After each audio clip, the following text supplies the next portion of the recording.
L'eau est une des nécessités de l'existence de l'être humain, des animaux et des plantes. L'homme et l'animal cherchent l'eau, mais le succès de la récolte dépend de la possibilité d'apporter l'eau aux plantes.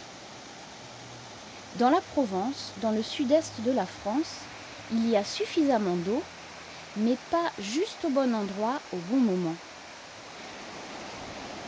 Au moment où les plantes en ont le plus besoin, les rivières se transforment en petits courants qui restent profondément dans leur lit.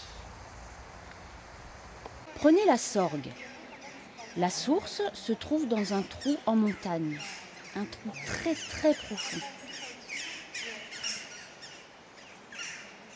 Juste après la guerre, le plongeur connu Jacques-Yves Cousteau a essayé en vain d'atteindre le fond.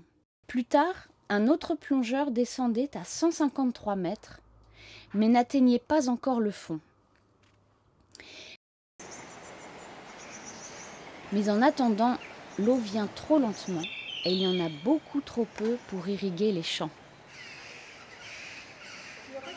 Par toutes sortes de ficelles, l'industrie était capable d'utiliser les courants irréguliers, par exemple pour un moulin à papier, depuis déjà le XIVe siècle.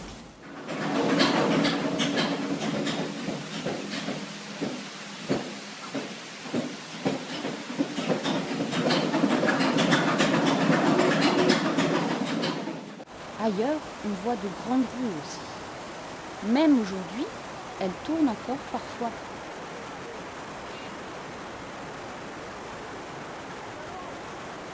On a réussi aussi à recueillir de l'eau des rivières pour la population et à installer des arrivées d'eau dans les villes et les villages.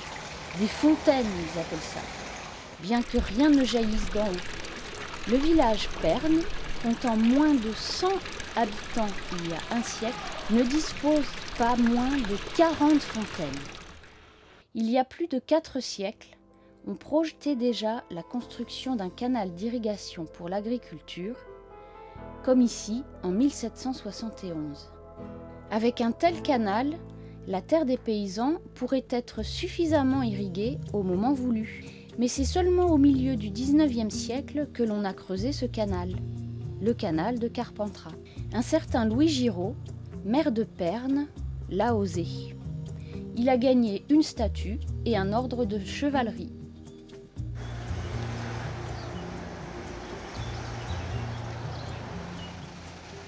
En amont du fleuve Durance, on laisse entrer l'eau, 6000 litres par seconde pour 10 000 hectares de terre.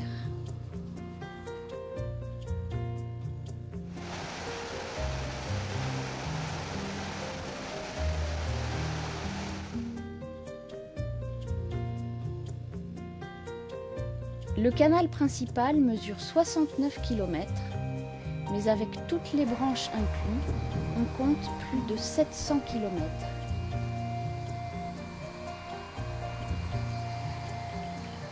Le canal passe par-dessus tous les autres courants et rivières. Puisque le canal se situe en hauteur, nul besoin de pomper l'eau pour la redistribuer. Chaque parcelle est munie d'un compteur qui enregistre la levée. On trouve à différents endroits des ponts, plus ou moins grands, qui enjambent les vallées. Mais c'est surtout les aqueducs de Carpentras et de Gala qui retiennent notre attention. À Gala, c'est l'impératrice Eugénie qui inaugure l'aqueduc le 12 juillet 1857.